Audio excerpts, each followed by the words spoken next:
Do not wait for your brain to want the hard thing. Do it until your brain learns to want it. Choose effort, choose progress, choose the thing your old self would avoid, because your future is being built at the exact moment you want to quit. Chapter 1. Why your brain hates the things that would change your life. Your brain does not always want what is best for you. It wants what feels safe. That is why you can know exactly what you should do and still avoid doing it. You know you should exercise, but your brain tells you to rest. You know you should study, but suddenly your phone feels more interesting. You know you should start that difficult project, but your mind says, maybe tomorrow. This is not random. Your brain learns from repetition. Every time you escape something difficult, your brain remembers one simple lesson. Avoiding pain feels good. And the more often you avoid hard things, the stronger that habit becomes. Soon, even small tasks can feel heavy, not because you are unable to do them, but because your brain has learned to protect you from discomfort. Here is the problem. The things that can change your life usually do not feel comfortable at first. Growth feels difficult. Discipline feels difficult. Learning feels difficult. Changing an old habit feels difficult. Your brain sees that difficulty and sends you a warning. Stop. Go back. Choose something easier. But that warning does not always mean danger. Sometimes it means you are entering a place where growth can happen. This is the shift you must understand. Discomfort is not always a sign to stop. Sometimes it is a sign that your old pattern is losing control. Every time you stay with a difficult task instead of escaping, you teach your brain something new. You teach it, I can handle this. I do not need to run. I can keep going even when this feels uncomfortable, and slowly, what once felt impossible begins to feel normal. Your life starts changing when you stop asking, how can I avoid this? And begin asking, what will happen if I train myself to face it? Chapter 2. You have trained yourself to want the wrong things. How comfort, instant pleasure, and easy choices made real progress feel painful. Your brain is always learning what to want, and every choice you repeat becomes a lesson. If you reach for your phone every time you feel bored, your brain learns. Boredom means escape. If you quit when work becomes difficult, your brain learns. Difficulty means stop. If you always choose what feels easy now, your brain slowly starts rejecting anything that takes time, patience, or effort. This is how the wrong things begin to feel good. Scrolling feels easy. Waiting feels painful. Entertainment feels exciting. Working toward a goal feels slow. Comfort gives you a reward immediately. Growth usually makes you wait, and your brain loves fast rewards. That is why you can spend 1 hour doing something useless without noticing the time, but 10 minutes of focused work can feel exhausting. The problem is not that hard work became impossible. Your brain simply became too used to easy pleasure. But anything your brain learns, it can learn differently. You can teach it that finishing a difficult task feels better than escaping it. You can teach it that keeping a promise to yourself feels better than giving in. You can teach it to enjoy progress instead of only pleasure. Start small. When you want to stop, continue for 5 more minutes. When you want to check your phone, finish one more part of the task first. When your mind asks for comfort, give it effort before reward. Every time you do this, you send your brain a new message. We do not run the moment something becomes uncomfortable. At first, this will feel strange. Good. That means you are breaking an old pattern. You are not trying to hate comfort. You are teaching your brain something much more powerful. Comfort is something you earn. Progress is something you choose. And when progress starts feeling rewarding, your whole life begins to move. Chapter 3. Turn resistance into a command to act. Train your brain to move the moment it tells you to stop. There is one moment that decides almost everything. It is the moment your mind says, I don't feel like doing this. Most people treat that feeling like a stop sign. They wait. They delay. They look for an easier option.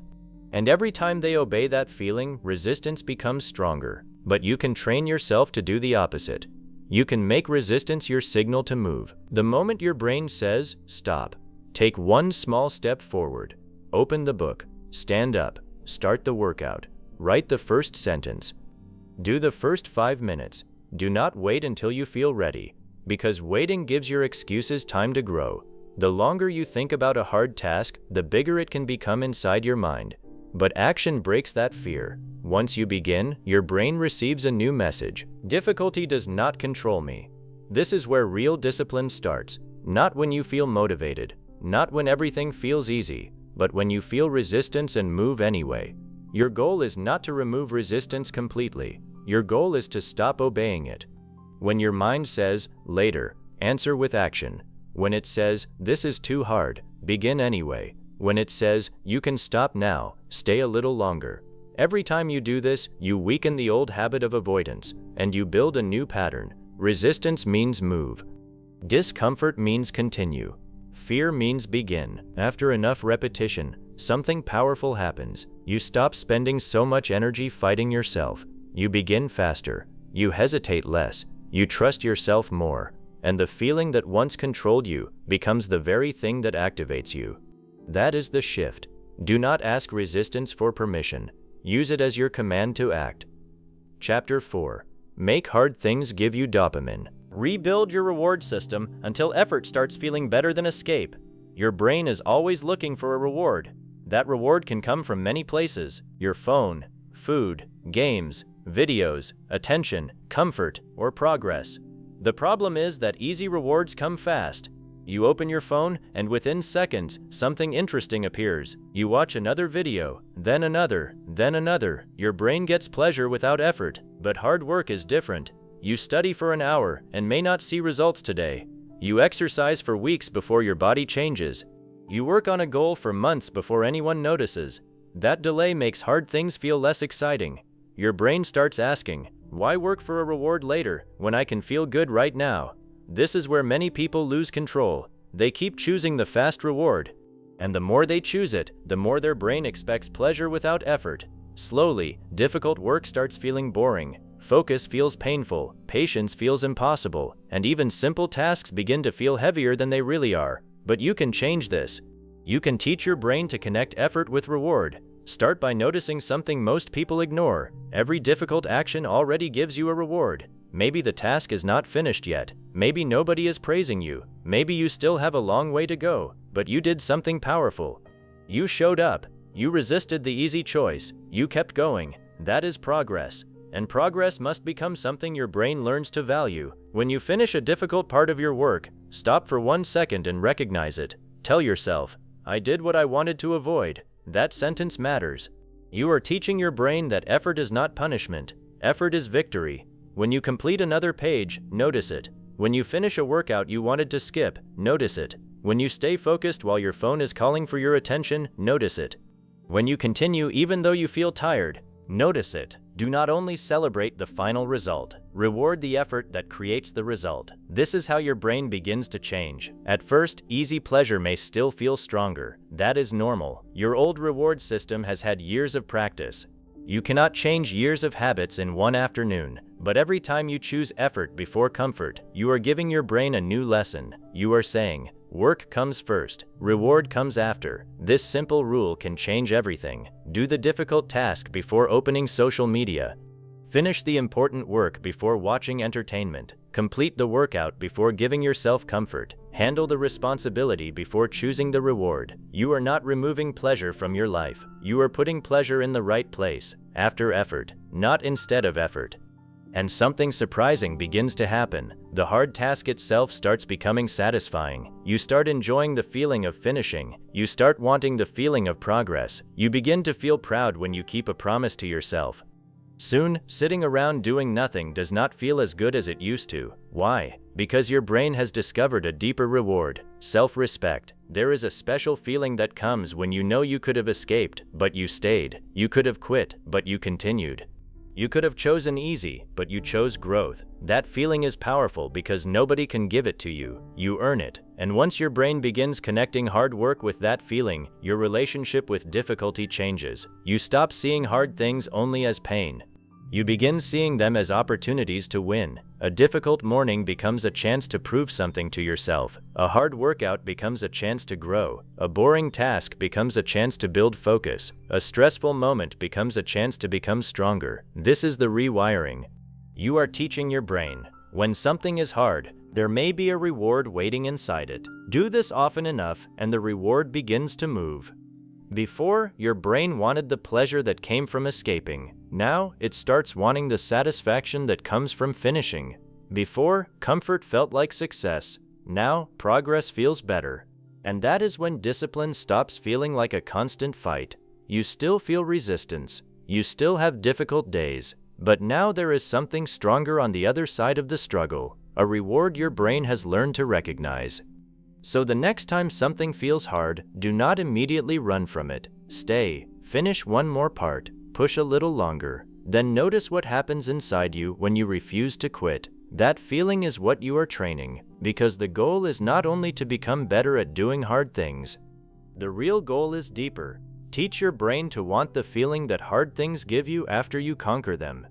Chapter 5. Stay when everything inside you wants to leave. The moment you normally escape is the moment your brain begins to change. There is a moment in every difficult task when your mind starts looking for a way out. You feel tired. You feel bored. You feel uncomfortable. You start thinking about your phone. You suddenly remember something else you could do. Your brain begins whispering, "You have done enough.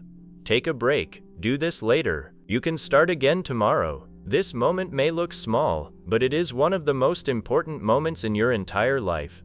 Because this is the moment when your old pattern is asking you to repeat itself. You feel discomfort. You escape. You feel better. Your brain remembers. And next time it asks you to escape even faster. That is how avoidance becomes powerful.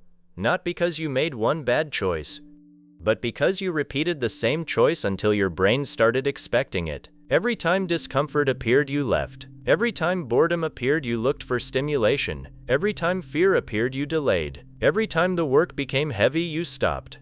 After enough repetition, your brain learned a simple rule. When this feels bad, get away from it. Now you are going to teach it a new rule. When this feels bad, stay. Not forever. Not until you destroy yourself. Not until your body is truly exhausted.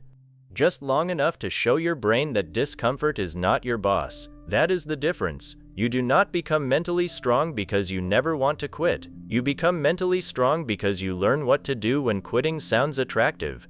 Think about the last time you stopped doing something important. Maybe you were studying. Maybe you were exercising. Maybe you were writing. Maybe you were building something. Maybe you were trying to change a habit. At first, everything was fine. Then the task became uncomfortable. That was the turning point. Your mind started creating reasons. You thought, "I am not focused today. I will do better tomorrow. Maybe I need more motivation. I should wait until I feel ready." But sometimes those thoughts are not wisdom. Sometimes they are escape wearing a smart voice. Your brain is very good at making quitting sound reasonable. It rarely says, "Quit because you are weak." It says, "Rest, you deserve it." It says, "Start when the time is better." It says, "You are not in the right mood." It says, "One day will not matter, and one day may not matter, but the pattern matters." Because every time you leave at the same point of discomfort, you teach yourself where your limit is. Soon, your brain begins to stop you before you even reach that point. This is why some people feel tired before they start. They have trained their mind to expect escape. The task has not defeated them yet, but their memory of past quitting is already pulling them away. This is where you must become different. When the urge to leave appears, do not fight it with anger. Do not panic. Do not tell yourself that you are failing. Simply notice it. Say, "This is the moment I normally leave." Then stay a little longer. 5 more minutes, 1 more page, 1 more set, 1 more paragraph, 1 more difficult conversation, 1 more small step.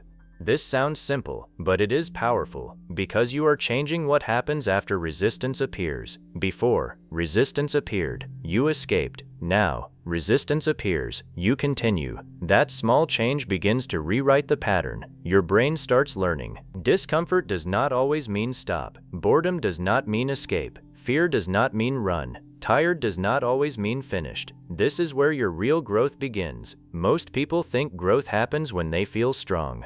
But some of your deepest growth happens when you do not feel strong at all. It happens when your mind is tired of the task, but you keep your promise. It happens when nobody is watching. It happens when there is no excitement, no music, no motivation, no applause, just you and the choice. Stay or leave, continue or escape. That choice is building you. Every time you stay, you are collecting proof. Proof that you can handle discomfort. Proof that your feelings do not control every action. Proof that you can be trusted. And this proof matters, because confidence does not only come from thinking positively. Real confidence comes from remembering what you have survived.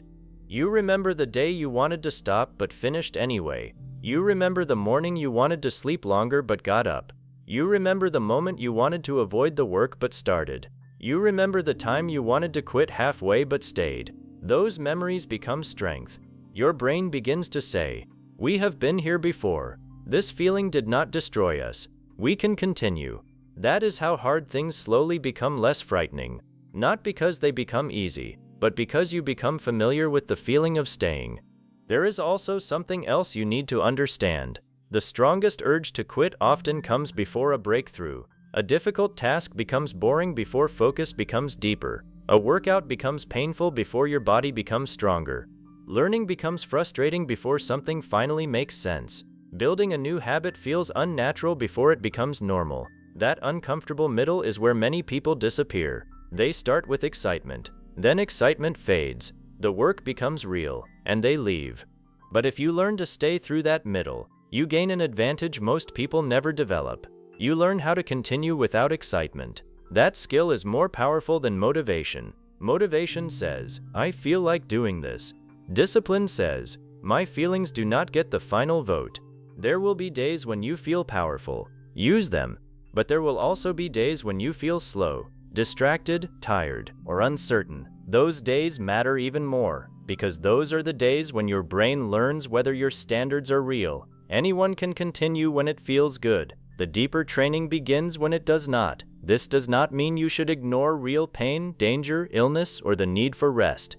There is a difference between protecting yourself and escaping discomfort. You need to learn that difference. Real rest helps you return stronger. Escape makes you avoid returning. Real recovery has a purpose. Avoidance keeps creating excuses. Ask yourself, am I stopping because I truly need to recover, or because I do not like how this feels? That question can expose many lies. Sometimes you really do need rest. Take it. But many times you are not empty. You are uncomfortable. Those are not the same thing. Your brain may tell you they are. Do not believe every feeling immediately. Test it. Stay for 5 more minutes. Do one more small piece. See what happens. Often you will discover that the wall was not a wall. It was a feeling, and feelings can change. You may feel like quitting at minute 20.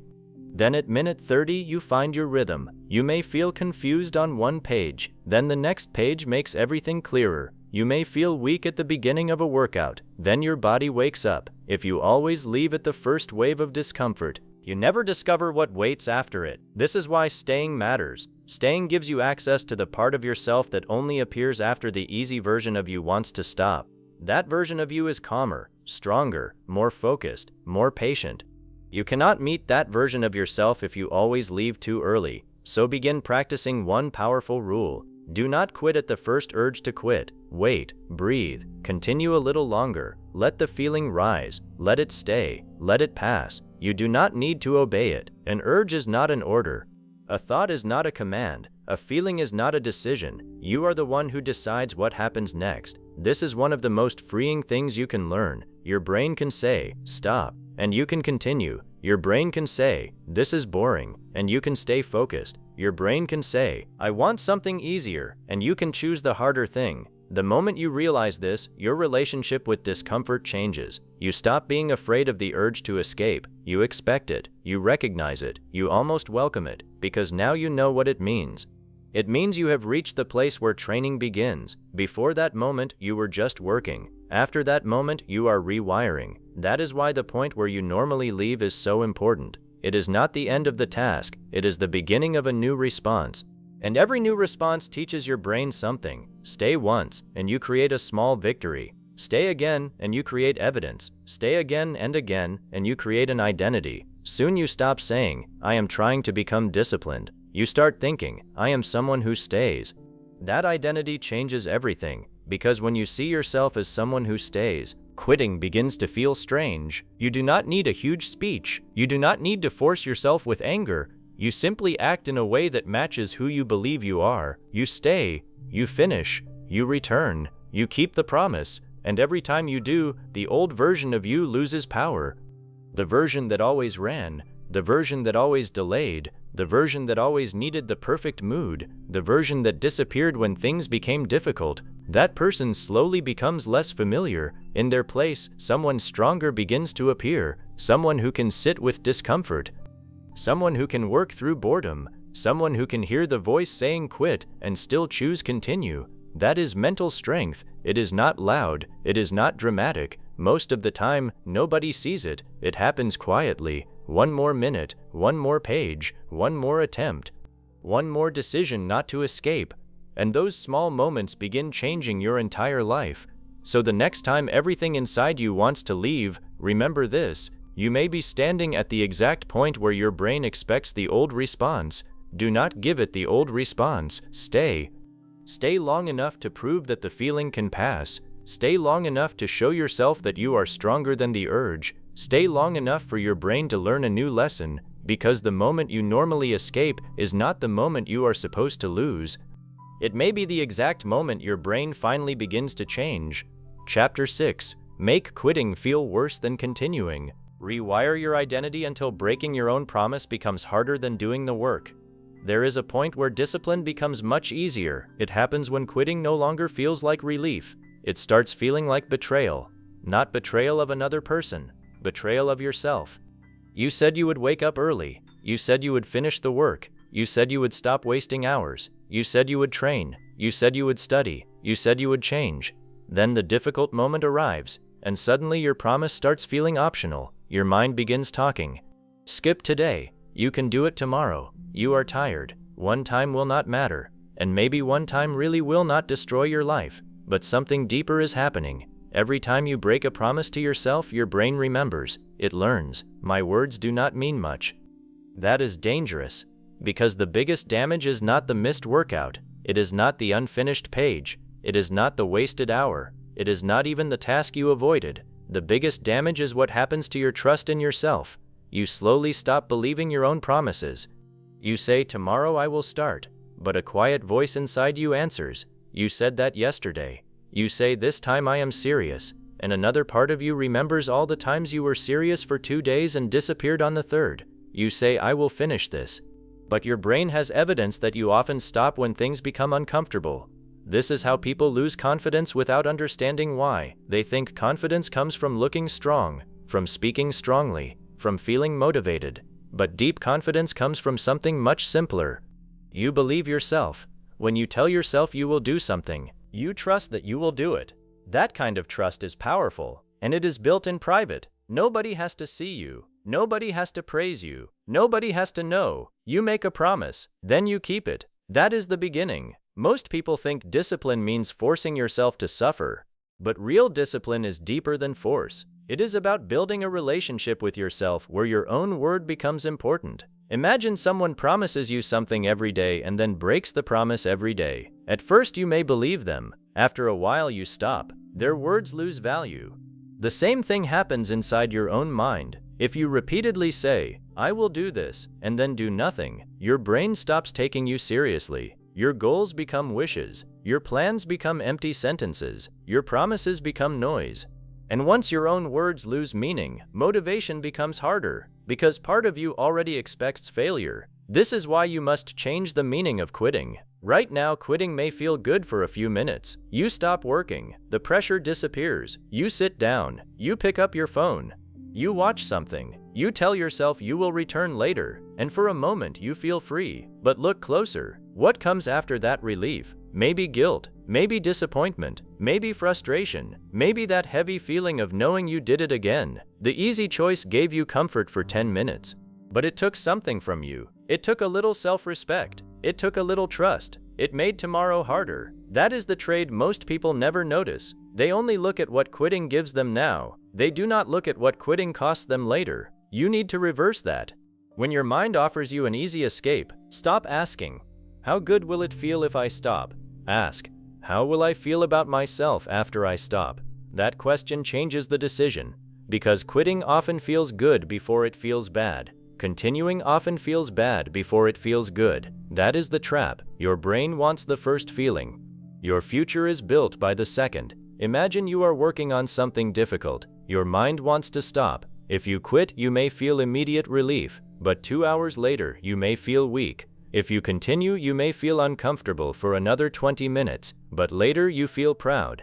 Which pain do you want? The pain of discipline or the pain of disappointment. There is discomfort either way. That is something nobody can escape. If you do the work, there is effort. If you avoid the work, there is regret. If you exercise, there is physical discomfort. If you never take care of yourself, there may be a different kind of discomfort later. If you study, there is mental effort. If you avoid learning, you may face the pain of staying stuck. If you have the difficult conversation, there is tension. If you avoid it forever, the problem may grow.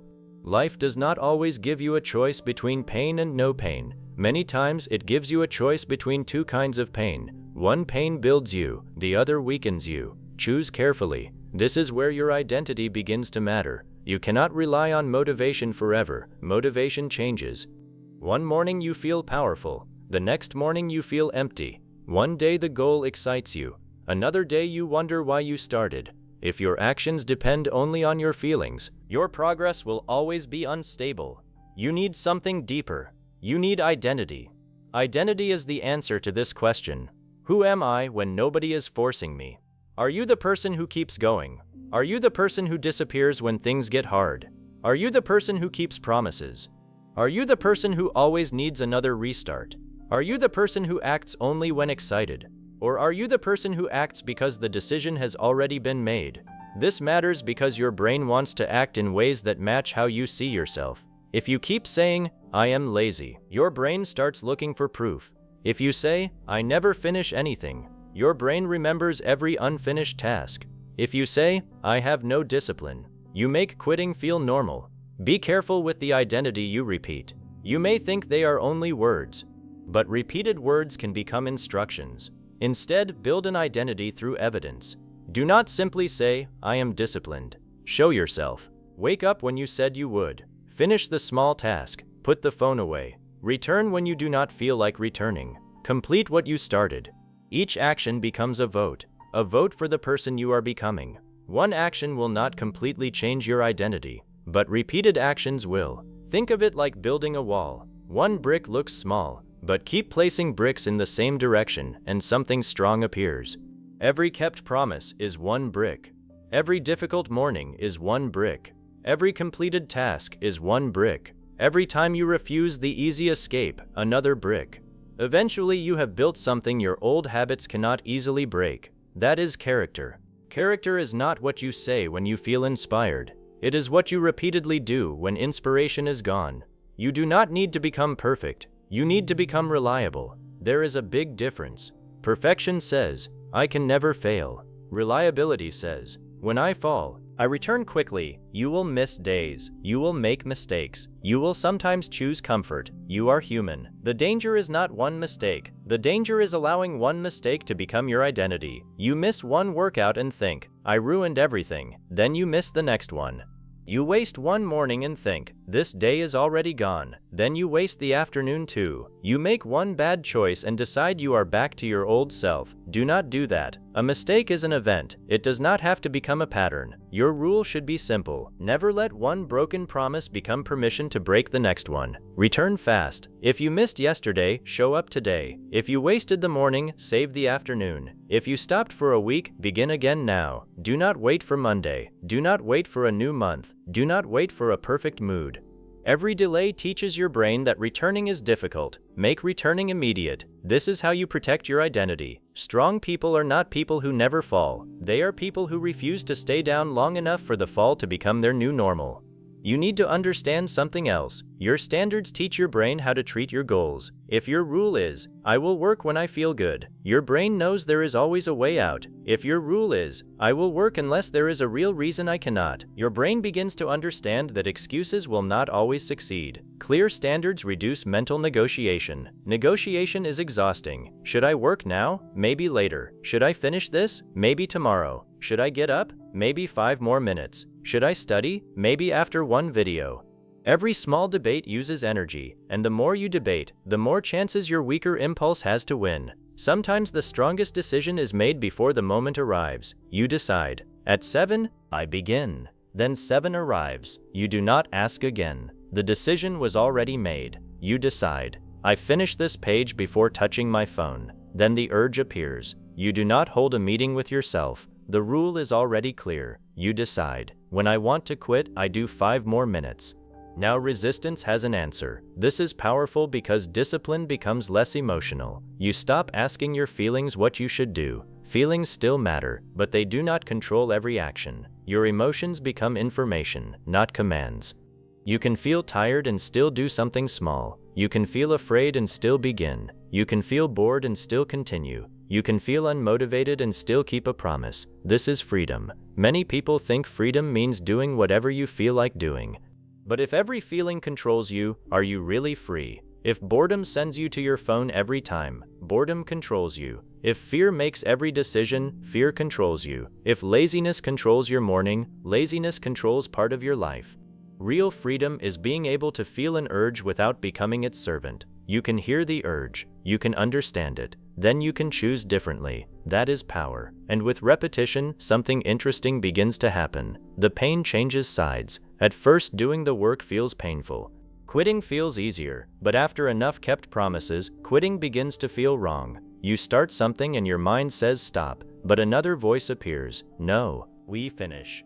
Not because someone is watching, not because you are afraid of punishment, because finishing matches who you are becoming. You start feeling uncomfortable when you break your own standard. That is useful, not shame, not self-hate, something cleaner.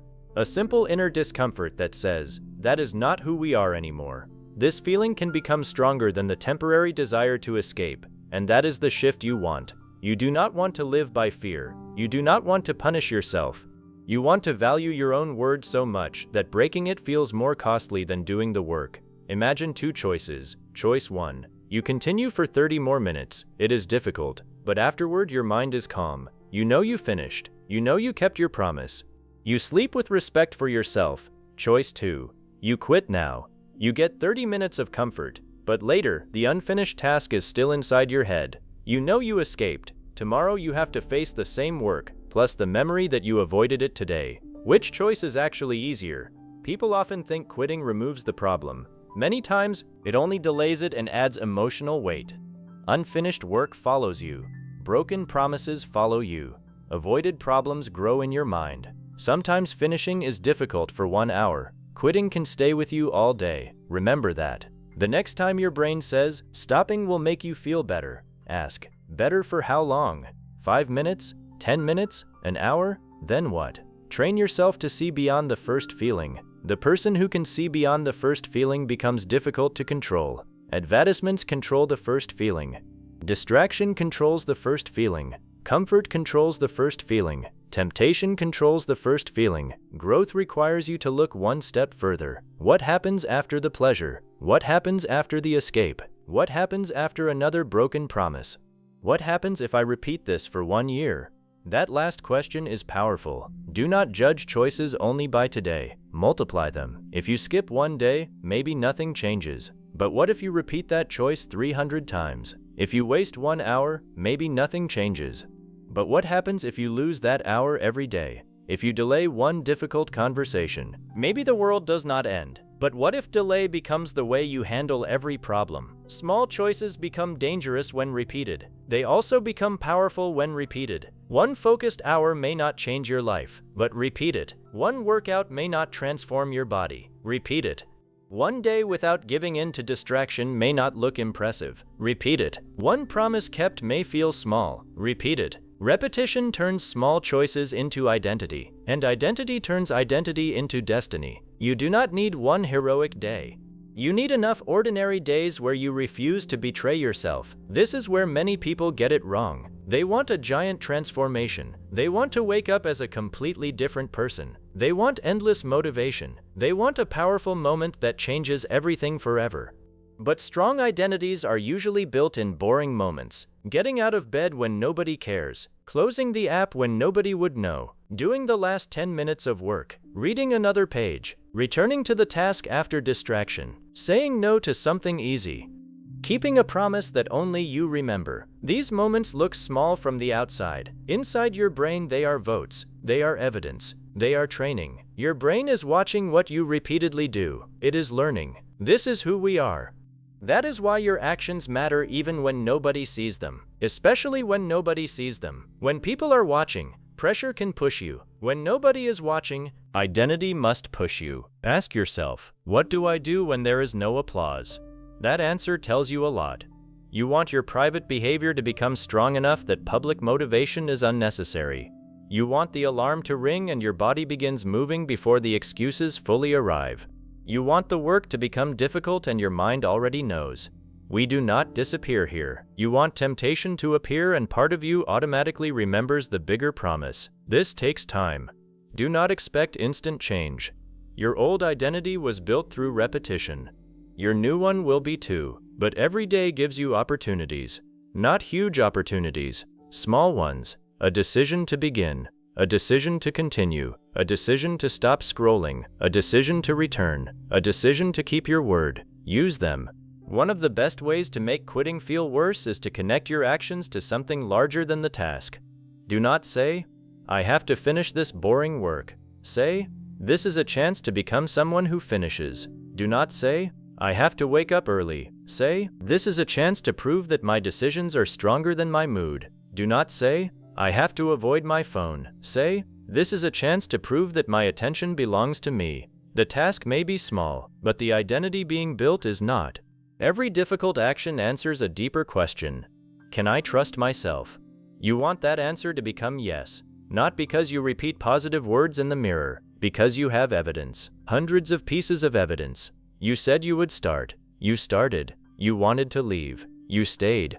You wanted comfort. You finished first. You failed. You returned. That history changes the way you see yourself. Soon, a strange thing happens. Hard work begins to hurt less than breaking your own standard. You may still dislike the task, but you dislike becoming unreliable even more. You may still want the easy choice, but you want self-respect more. You may still hear the excuse, but the excuse no longer sounds powerful. It sounds familiar. You have heard it too many times, and now you know what follows when you obey it. You know the regret. You know the restart. You know the frustration of saying, why did I do that again? You become tired of that cycle. Good.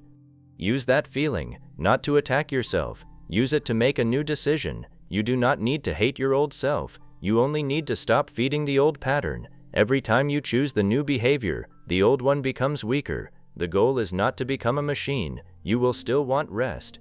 You will still have difficult days. You will still need breaks. Rest is not quitting. Recovery is not weakness. Changing a bad plan is not failure. Sometimes stopping is the intelligent choice, but you know the difference between a wise stop and an emotional escape. A wise stop says, I need recovery so I can return. Escape says, I do not want to feel this anymore. A wise stop protects the mission. Escape forgets the mission. Learn to recognize which one is speaking. Do not use discipline to harm yourself. Use discipline to protect what matters. That includes protecting your health, your energy, your focus, your future, and your word. Sometimes keeping a promise means working. Sometimes keeping a promise means resting properly so you can work again.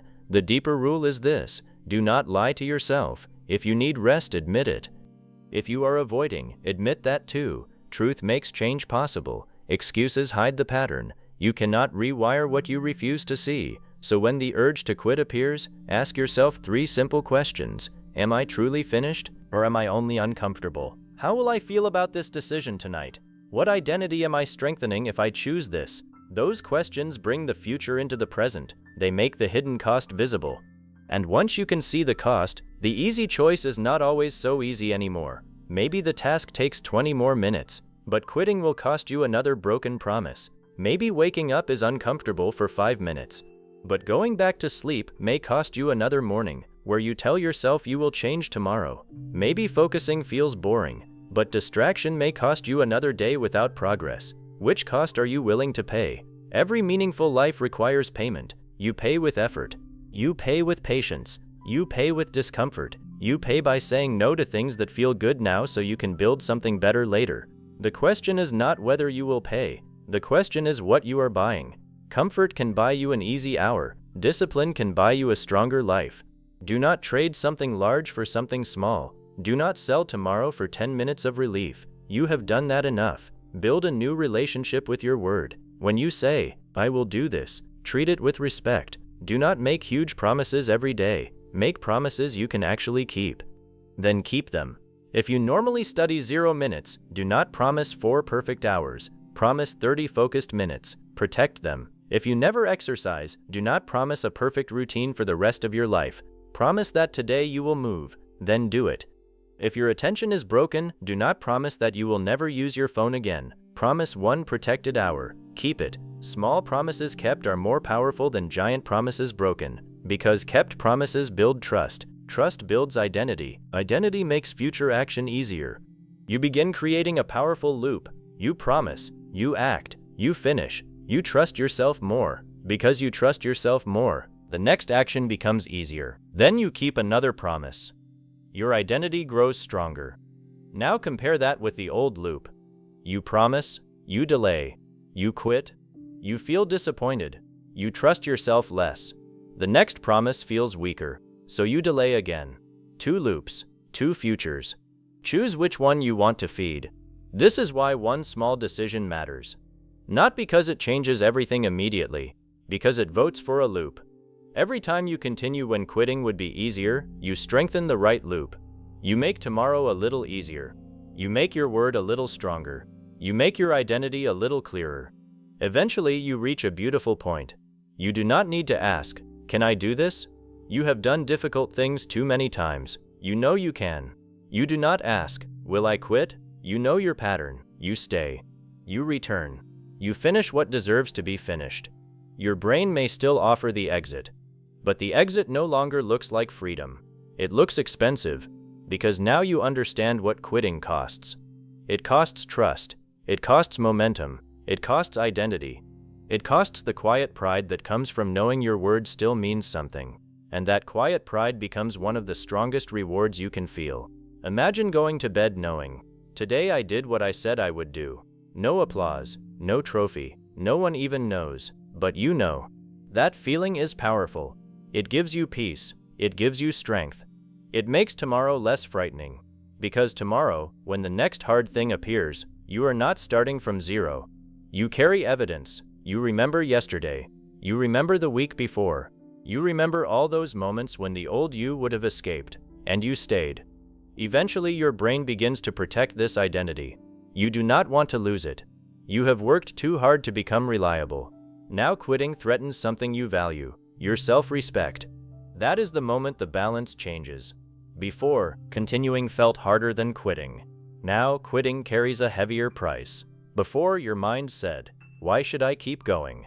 Now another question appears. Why would I throw away the person I am becoming for a few minutes of comfort? That question is powerful. Use it, not with anger, with clarity. You are building something every time you choose. You are building a brain that trusts you, a mind that does not panic when things become difficult, an identity that does not disappear when motivation disappears, a person who can make a decision and stand behind it. That is rare.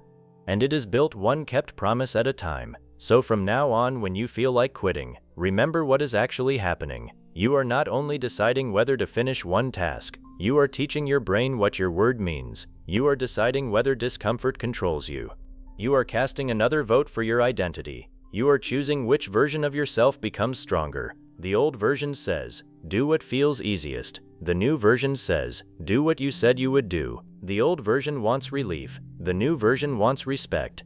The old version asks, "How can I escape this feeling?" The new version asks, "Who will I become if I stay?" Keep asking that question, then stay. Finish the small thing. Keep the small promise. Return when you slip. Protect your standards. Do not wait until discipline feels easy.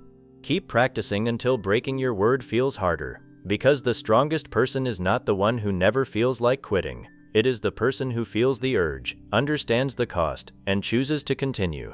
And when your brain finally learns that quitting costs more than the work itself, something inside you changes. You stop chasing comfort at every difficult moment. You stop restarting your life every Monday. You stop begging motivation to save you. You stop giving every emotion control over your future. Your word becomes stronger. Your actions become steadier.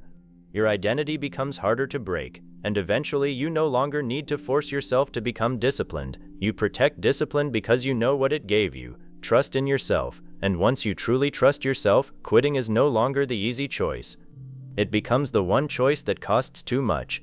Chapter 7. Become addicted to doing what others avoid. The final rewiring. When discipline, pressure, and difficult work become what your brain wants, there comes a point when something strange begins to happen. The things you once hated start feeling different. The early morning does not feel as painful. The difficult task does not scare you as much. The boring work becomes easier to sit with. The pressure that once made you run now makes you focus. You still feel resistance, but you do not automatically obey it anymore. That is the beginning of the final change. At first you were trying to force yourself to do hard things. Now, something deeper is happening. You are beginning to want them. Not because pain suddenly feels good, not because difficult work becomes easy, but because your brain has learned what difficult work gives you: progress, strength, confidence, self-respect, control. You have started connecting effort with something powerful, and once that connection becomes strong enough, your mind begins to change. You no longer look at a hard task and only see pain. You begin to see opportunity. You begin to think, "This is where I grow." That sentence changes everything. Most people spend their lives trying to remove discomfort. They want the easier path, the faster result, the shorter road, the simple answer, the quick reward. They want success without the boring days, confidence without the fear, strength without the pressure, growth without the struggle. But life does not work that way. Almost everything valuable hides behind something uncomfortable. A stronger body hides behind effort. A stronger mind hides behind resistance. A new skill hides behind confusion. Confidence hides behind fear. Freedom hides behind discipline. Success hides behind repetition. And a new version of you hides behind the things your old version keeps avoiding. That is why difficult things matter. They are not only obstacles, they are doors. And every time you walk through one of those doors, you become someone different. Think about the person you were before you started training your mind. Maybe you waited for motivation. Maybe you stopped when things became uncomfortable. Maybe you needed everything to feel right before you began. Maybe you kept choosing quick pleasure. Maybe you told yourself, "I know what I should do," but knowing was not enough. You needed to become the kind of person who could act on what you knew. That is the real journey. You are not only changing your habits, you are changing what your brain expects from you. Before, your brain expected escape. Now it starts expecting action. Before, boredom meant, find something more interesting. Now boredom can mean, stay focused. Before, difficulty meant, maybe this is not for me. Now difficulty can mean, this is worth training through. Before, fear meant, stay where you are. Now fear can mean, pay attention, something important may be here. This is rewiring, the same feeling, a completely different response. And your response is what changes your future. You cannot always control the first feeling that appears. You may wake up tired. You may feel nervous before something difficult. You may feel bored while doing important work. You may feel like quitting halfway through. You may feel the old desire to escape. But now you understand something powerful. The first feeling does not have to make the final decision. You do. That is freedom. Real freedom is not having no pressure. Real freedom is not always feeling good. Real freedom is knowing that your feelings can speak without controlling you. Your mind can say, "I do not want to." And you can say, "I am doing it anyway." Your mind can say, "This is hard." And you can say, "That is why I am staying." Your mind can say, "Nobody will know if you quit." And you can answer, "I will know." That is the person you are becoming. And now you must take the next step. You must stop only surviving hard things. You must learn to seek useful difficulty. There is a huge difference. Surviving difficulty means you handle it when life gives it to you. Seeking useful difficulty means you sometimes choose the challenge before you are forced to. You choose to study when entertainment is available. You choose to train when the bed is comfortable. You choose the difficult conversation instead of allowing a problem to grow. You choose to learn the skill that makes you feel slow and inexperienced. You choose to finish what is important before doing what is easy. You choose to sit in silence instead of reaching for endless stimulation. You choose to work when nobody is watching. Why? Because you understand what most people miss. Easy choices feel good now. Hard choices often make life feel better later. And if you repeat hard choices long enough, they begin to feel good now too. That is the shift. The reward moves.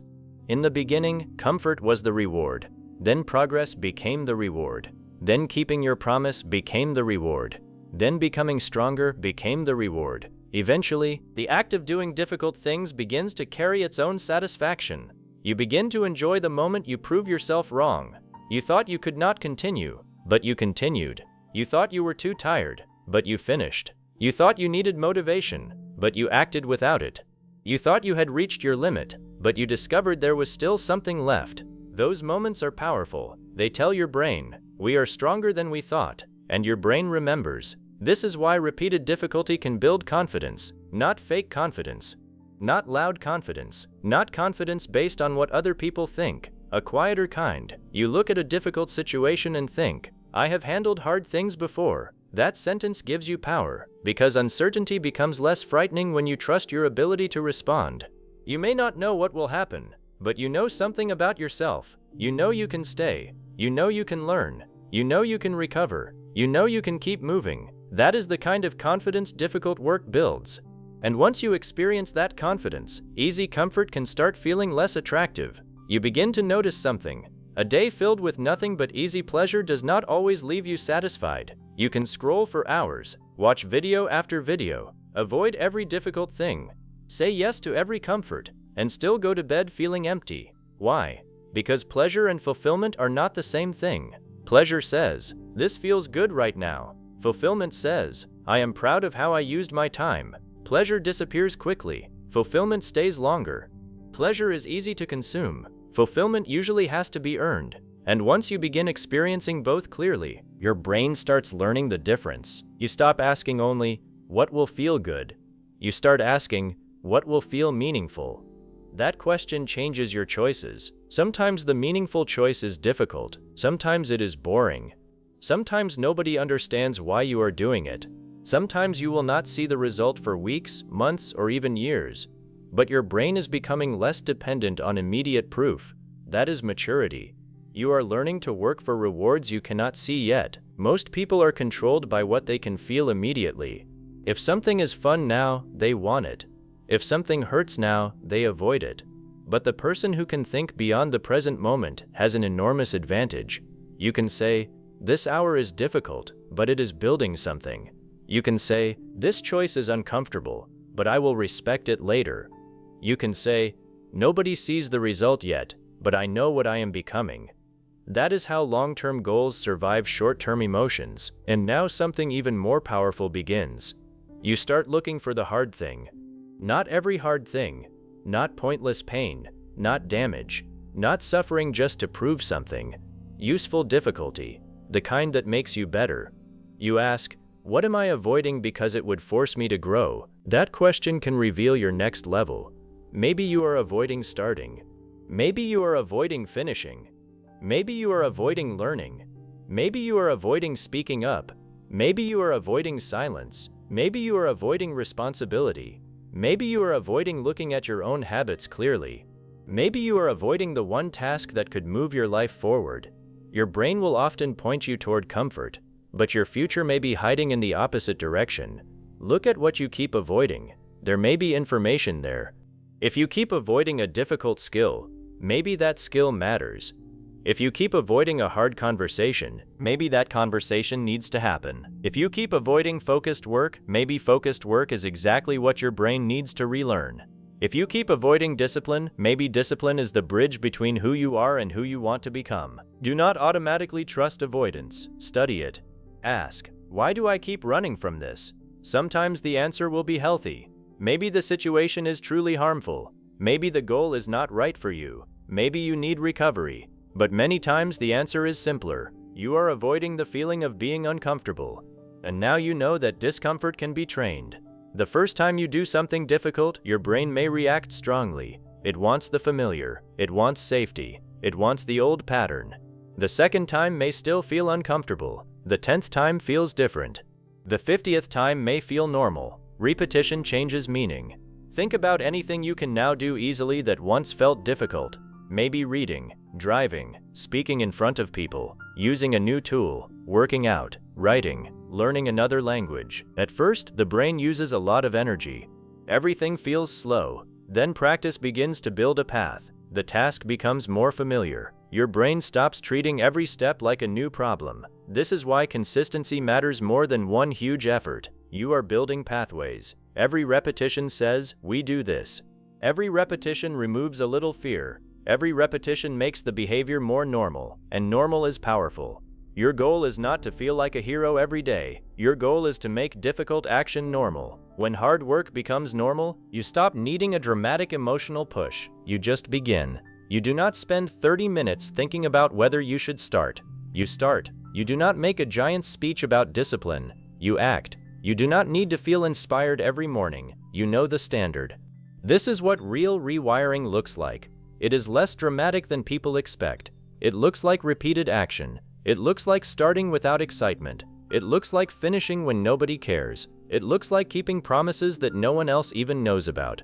It looks like doing the small, hard things so often that it no longer feels special. And then something interesting happens. People may call you disciplined. They may think you have more motivation. They may think hard work is somehow easier for you. But they do not see the hundreds of moments that trained you. They do not see how many times you wanted to stop. They do not see the mornings when you did not feel ready. They do not see the boring repetitions. They only see the result. That is why comparing yourself to someone else's final result can be dangerous. You are seeing their visible strength. You may not be seeing the invisible training that created it. Build your own training, quietly, one hard choice at a time. You do not need to impress anyone. The goal is not to look strong. The goal is to become strong enough that your own mind can trust you. That trust becomes one of your greatest rewards. You wake up and know, I can depend on myself. You face a difficult day and think, I will handle what comes. You fail at something and instead of collapsing you think, I will learn and return. You face pressure and instead of seeing pressure as proof that something is wrong, you use it to focus. This is the final rewiring. Pressure stops automatically meaning panic. Difficulty stops automatically meaning escape. Boredom stops automatically meaning distraction. Fear stops automatically meaning retreat. Effort stops automatically meaning punishment. You give these feelings new meanings. Pressure can mean focus. Difficulty can mean grow. Boredom can mean train attention. Fear can mean move carefully but move. Effort can mean I am building something. These meanings matter because your brain does not only react to what happens, it reacts to what you believe the experience means. Two people can face the same difficult task. One thinks, this is terrible, I need to escape. The other thinks, this is training. Same task, different meaning, different response. Different result. You can train the second response, but you must be careful here. Becoming stronger does not mean becoming cruel to yourself. It does not mean working every second. It does not mean ignoring real exhaustion. It does not mean believing that more pain is always better. That would be another trap. The goal is not to become addicted to suffering. The goal is to become attached to growth. There is a difference. Pain without purpose can damage you.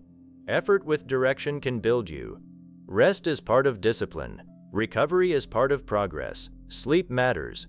Health matters. Reflection matters. Knowing when to stop matters too. The strongest person is not the person who destroys themselves trying to prove they are strong. The strongest person can tell the difference between discomfort that builds and damage that destroys. Choose useful difficulty. A hard workout can build you. An injury does not need to be ignored. Focused work can build you. Burnout is not a badge of honor. Facing fear can build courage. Putting yourself in real danger is not courage. Discipline needs wisdom. Remember that. You are training your brain to stop running from every uncomfortable feeling. You are not training it to ignore every warning. That balance is important. Now look at what happens when you make this way of living part of your identity. You stop saying, I am trying to do hard things. You begin saying, I am the kind of person who does what matters. That is stronger, because sometimes what matters is difficult. Sometimes what matters is simple. Sometimes what matters is pushing. Sometimes what matters is resting. The goal is not difficulty for its own sake. The goal is choosing what matters over what is merely easy. This is the real power. You stop being controlled by the question, what do I feel like doing? You start living by, what deserves to be done? That question can change your life. You may not feel like studying. Does it deserve to be done? You may not feel like having the difficult conversation. Does it deserve to be done? You may not feel like saving money. Does it deserve to be done? You may not feel like taking care of your health. Does it deserve to be done? You may not feel like working on your goal today. Does it deserve to be done? Feelings matter, but meaning matters too. Values matter. Your future matters. When you start choosing based on these deeper things, your brain changes. You become less reactive. You stop chasing every impulse. You become more stable. And stability is powerful. A stable person is difficult to pull away from what matters. A notification appears. You can ignore it. Someone doubts you. You keep working. A difficult day arrives. You adjust, but you do not disappear. Progress feels slow. You continue. You fail once. You learn. You return. The world becomes less able to control your direction because your direction is no longer decided by every small emotion. This is what discipline eventually gives you. Not a perfect life. Control over your next move. You cannot control everything, but you can often control your next response. That is enough to change a great deal. Imagine two people facing the same setback. One says, "Everything is ruined." They stop. The other says, "This hurts. What is my next useful move?" That person stays in motion. The difference is not that one feels no pain. The difference is that pain does not become the end of the story. This is what you are training. The next useful move. Sometimes the next move is huge. Often it is tiny. Open the document. Make the call. Read one page. Walk for 10 minutes. Try one more time. Ask one question. Return to the plan. Turn off the distraction. Go to sleep on time. Small moves keep identity alive. You do not need to win the whole future today. You only need to avoid handing control back to the old pattern. The old pattern is simple. Avoid, delay, escape, repeat. Your new pattern is different. Notice, choose, act, repeat. That is rewiring, and repetition is where the magic is. You may hear one powerful idea and feel motivated for a day. That is not enough. You must practice the response until it becomes familiar.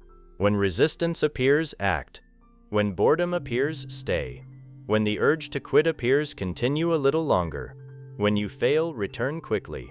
When you keep a promise, notice the victory. When you finish difficult work, allow yourself to feel the satisfaction. You are teaching your brain what to value. Do not underestimate that. Your brain learns from what you repeatedly reward. If you reward escape, escape grows. If you reward effort, effort grows. If you celebrate comfort every time something becomes hard, your brain will keep demanding comfort. If you begin feeling proud of persistence, your brain starts connecting persistence with reward. That is how cravings can change. You once craved distraction. You can begin craving completion. You once craved comfort. You can begin craving progress. You once craved the feeling of escaping responsibility. You can begin craving the feeling of keeping your word. And this does not happen because you read one sentence. It happens because you live the sentence, again, and again, and again. Think about how powerful it would be to wake up and want progress. Not because you are forcing yourself, because your brain knows what progress feels like. Think about looking at a difficult task and feeling curiosity instead of fear. What will this build in me? Think about feeling resistance and almost smiling because you recognize it. Here is the old signal, but now you have a new response. Move. That is when discomfort loses some of its power. The feeling still exists, but it no longer surprises you. You know it. You have seen it before. You have walked through it before. You know what waits on the other side. This is one reason experienced people often look calmer under pressure. They are not always fearless. They are familiar. Their brain has evidence. They have been in hard situations before. They know discomfort can be survived. You can build that same familiarity, not all at once, through controlled, useful challenges. Choose one thing that is slightly harder than what you normally do. Stay focused 10 minutes longer. Finish the part you usually avoid. Wake up when the alarm rings instead of negotiating. Do the important task before the entertaining one. Speak when you normally stay silent because of fear. Practice the skill that makes you feel like a beginner. Each one is a small challenge. Each one expands what feels normal. Then the old difficult thing becomes ordinary, and now you can take another step. This is how capacity grows. Not by one giant jump, by repeatedly moving the line. Your old limit says, "I stop here." You stay 5 minutes longer. Now the line moves. Your old limit says, "I cannot focus this long." You practice. The line moves. Your old limit says, I cannot handle this pressure. You learn. The line moves. Your old limit says, this is just who I am. Then you behave differently long enough to prove that sentence wrong. That may be the most powerful moment of all. When you stop treating your past behavior like your permanent identity, you may have avoided hard things for years. That does not mean you must avoid them forever. You may have been inconsistent. That does not mean inconsistency is your nature. You may have quit many times. That does not mean quitting is who you are. A pattern is not a prison. A pattern is something repeated. And what was built through repetition can be changed through new repetition. This is your responsibility now. Do not keep introducing yourself to yourself using old evidence. Stop saying, I have always been like this. That sentence can keep a person trapped for years. Instead say, that was the pattern I practiced. Now I am practicing another one. That is true, and it gives you somewhere to go. You do not need to pretend the past did not happen. Use it. Let it teach you. Remember what avoidance cost. Remember the goals you delayed. Remember the days you wasted. Remember the promises you broke. Not to punish yourself, to understand the price. Then compare that price with the feeling you get when you choose differently. The peace after finishing, the confidence after facing fear, the pride after keeping your promise, the strength after staying through discomfort. Those feelings are evidence too. Choose which evidence you want more of. This is how your future identity is built.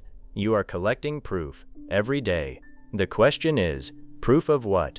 Proof that you quit? Or proof that you continue? Proof that distraction owns your attention? Or proof that you can focus?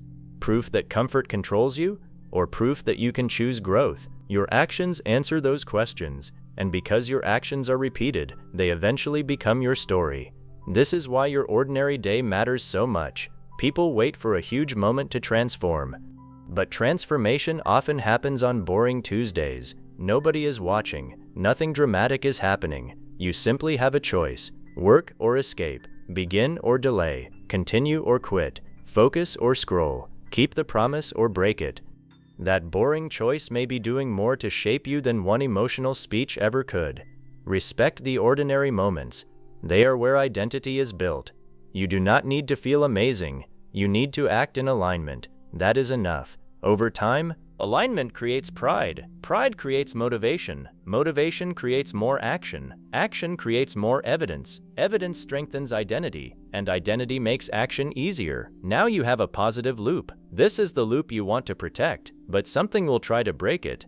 Your old environment, your old triggers, your old habits. Maybe your phone is always next to you. Maybe your room is full of distractions. Maybe the people around you expect the old version of you. Maybe your schedule makes focus difficult. Do not rely only on willpower. Make the right choice easier. If your phone destroys your focus, move it. If your morning starts badly because you stay up too late, fix the night before. If you always avoid a task, put it earlier in the day. If certain distractions always pull you away, reduce access. Your environment is training your brain too. Use it. Do not keep placing temptation 1 inch away and then calling yourself weak for noticing it. Design your space around the person you are trying to become. Make progress visible. Make distraction less automatic. Make starting simple. Prepare before the difficult moment. This is not weakness, it is intelligence. Strong people do not always win because they have more willpower. Sometimes they win because they stopped making the same bad decision unnecessarily difficult. Build systems that support your identity. Then when resistance arrives, you have fewer battles to fight. And still, there will be hard days. This chapter is not promising that one day you will love every difficult task. You will not.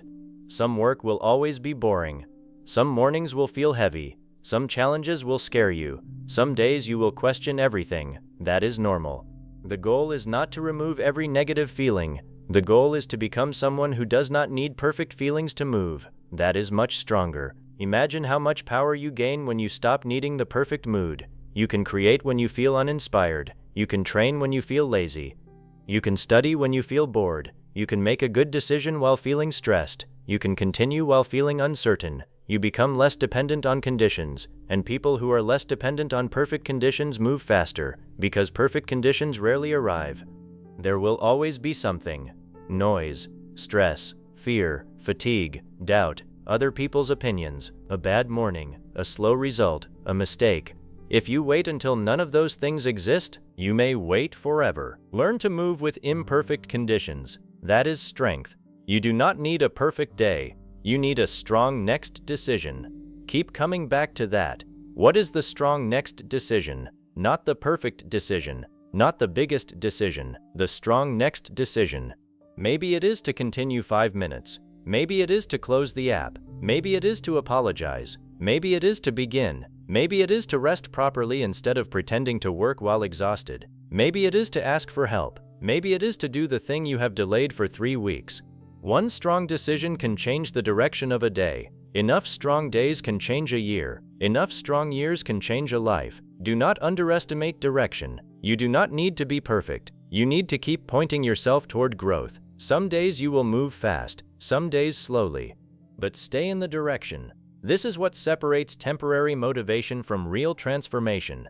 Temporary motivation wants a feeling. Transformation builds a direction. Feelings rise and fall. Direction can remain. And now we arrive at the most important part. What does it really mean to become addicted to doing what others avoid? It does not mean you become obsessed with suffering. It means you begin craving the rewards that most people never reach because they leave too early. You crave the pride after completion.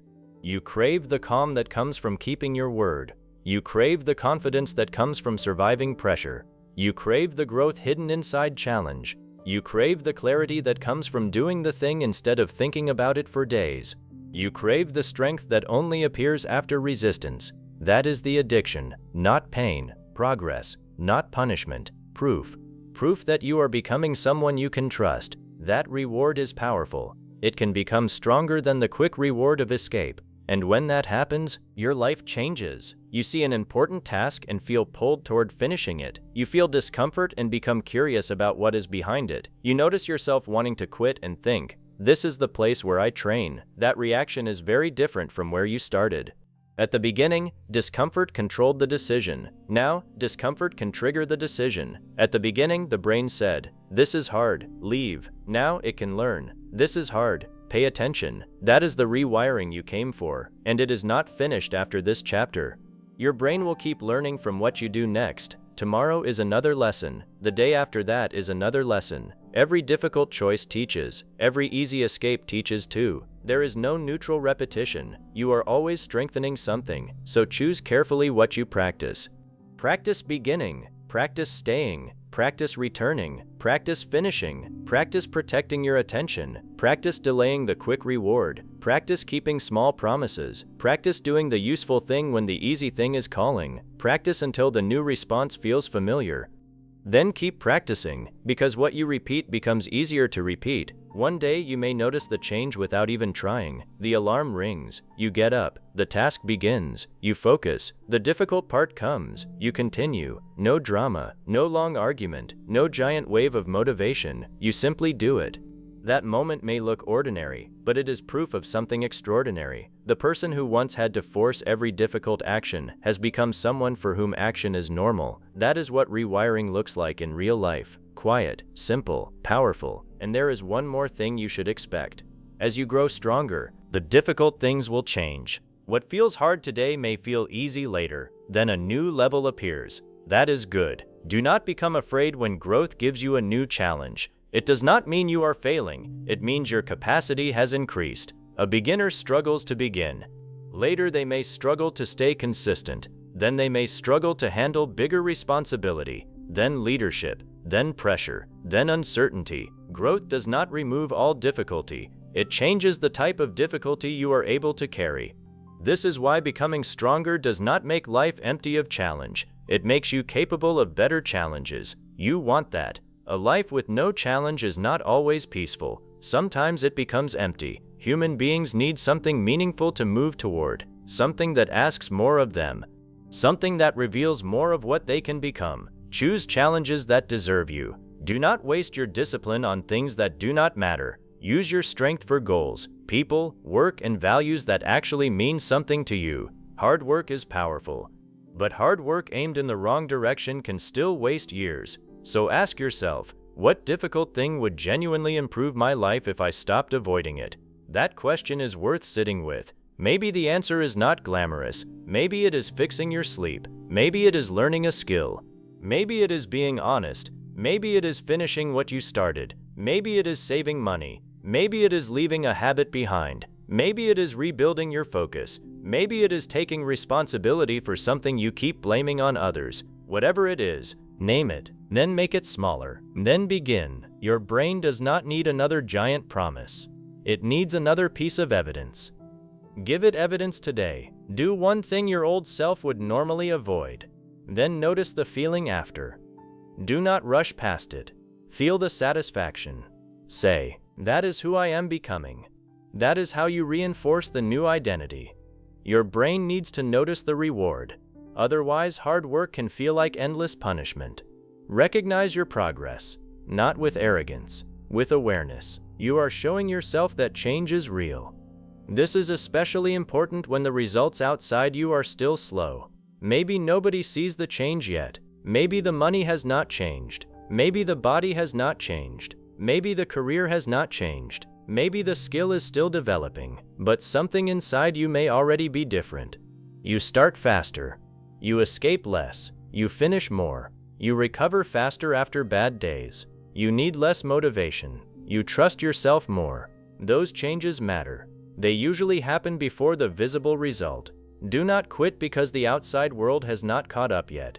Keep building the person who can create the result. Results are often delayed. Identity can change first. That is why patience matters. You may plant discipline today and see the result months later. Keep planting. Do not dig up the seed every morning to check if it is growing. Work, learn, adjust, continue. Allow time to help you. Time can be your enemy if you keep repeating bad patterns. But time becomes your ally when your repeated actions are moving in the right direction. One good day does not transform everything, but good days repeated become powerful. The same is true for bad days. That is why you should stop thinking only about intensity. Think about repetition. One massive effort followed by 10 days of nothing is weaker than steady effort you can maintain. You want a system your brain can learn, a rhythm, something repeatable. Do not make discipline so extreme that you hate your life. Make it strong enough to change you and realistic enough to continue. That is how hard things become normal, and normal is where power lives. You are not trying to impress yourself for 3 days. You are building a way of living, a way of responding, a way of thinking. The difficult thing appears. You do not immediately run. You look at it. You decide whether it matters. If it does, you move toward it. That simple pattern can transform your life. Think about what happens after years of living this way. You become better at facing problems early. You stop letting small problems grow because you were afraid to touch them. You become better at learning. You become better at handling uncertainty. You become better at finishing. You become better at trusting yourself. And when life gives you something genuinely difficult, you have training. You do not know exactly what will happen, but you have spent years teaching your mind one message. We do not automatically run. That message can carry you through moments that motivation never could. And this is the final lesson. You do not need to become fearless. You do not need to become someone who loves every painful moment. You do not need to become perfect. You need to become a person who can move toward what matters even when part of you wants to move away. That is enough. That person becomes dangerous to old habits, difficult to distract, difficult to control with comfort, difficult to stop with temporary fear, because their brain has learned a new reward, the reward of becoming stronger, the reward of keeping promises, the reward of progress, the reward of knowing, I did not run. There will always be easy choices around you. There will always be another distraction, another excuse, another way to delay, another reason to wait until tomorrow. But now you know what tomorrow is built from, today, and today is built from decisions, so make one. Do not wait for a new personality. Do not wait for motivation to arrive. Do not wait until everything feels easy. Choose one thing you have been avoiding. Look at it. Feel the resistance. Do not panic when it appears. You know what that feeling is now. It is old training, and you have new training too. Begin, stay, continue. Finish what you can, then return tomorrow. Do it again. Teach your brain through action. Teach it that focus is safe. Teach it that boredom can be survived. Teach it that discomfort passes. Teach it that difficult work produces pride. Teach it that keeping your word feels better than escaping. Teach it that growth is a reward. Teach it until your mind stops seeing every hard thing as an enemy. Teach it until challenge begins to feel familiar. Teach it until the old escape loses its power. Teach it until doing what matters becomes more satisfying than doing what is easy. And one day you will look at the things you once avoided and realize something. They no longer have the same power over you. The work that once frightened you now feels manageable. The pressure that once made you run now wakes you up. The boredom that once sent you searching for distraction now becomes a place where you can focus. The discomfort that once felt like a warning now feels like information. You have changed the meaning. You have changed the response. You have changed the pattern. And because you changed the pattern, you changed the person. That is the final rewiring. You began by asking how to force yourself to do hard things. You finish with a different question. What difficult thing can I face next that will make me stronger? That question belongs to a different mind. A mind that no longer worships comfort. A mind that does not confuse difficulty with danger. A mind that knows progress often feels uncomfortable before it feels powerful. A mind that understands something most people spend years avoiding. The life you want may be hiding behind the work you keep trying not to do. So stop running from that door. Open it, walk through it, and when the next hard thing appears, remember who you are becoming. You are not the person who needs everything to feel easy. You are not the person who disappears when motivation disappears. You are not the person who gives every uncomfortable feeling control. You are the person who chooses. You are the person who stays. You are the person who returns. You are the person who does what matters.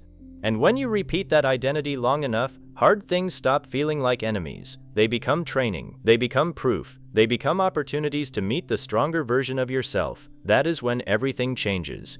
Because the goal was never simply to make yourself suffer through difficult work. The goal was to build a brain that recognizes what difficult work gives you: strength, growth, focus, confidence, self-respect, freedom. And once your brain truly learns that lesson, you stop needing to be dragged toward the things that can change your life. You begin moving toward them on your own. That is when discipline becomes more than a habit. It becomes part of you. That is when pressure becomes more than something you survive. It becomes something you know how to use.